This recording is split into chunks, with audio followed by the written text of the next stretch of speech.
আপনারা সবাই জানেন যে আমরা এর আগে একটা সার্কুলার দিছিলাম ভাই, যে আমাদের দেশে অনেকেই অবৈধভাবে বসবাস করতেছে, যাদের ভিসার মেয়াদ শেষ হয়ে গিয়েছে। এর আগে প্রায় সংখ্যাটা ছিল আমাদের অফিসিয়ালি সংখ্যাটা হলো ৪৯,২২৬।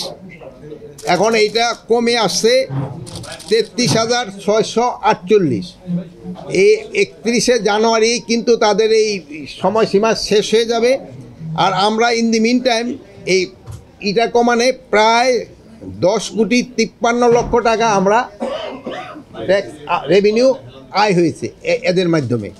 যেহেতু আর প্লাস তারা এখনও চলে যাচ্ছে, এবং যারা অবৈধভাবে আসছে তারা আমাদের ৩১শে জানুয়ারির পর আমরা তাদের বিরুদ্ধে আইনানুগ ব্যবস্থা নিব।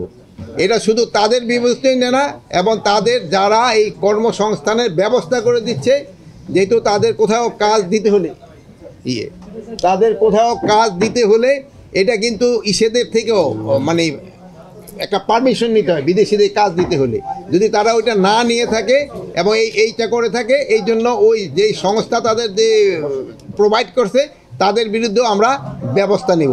এটা ছিল আমাদের একটা বড় ধরনের একটা এজেন্ডা।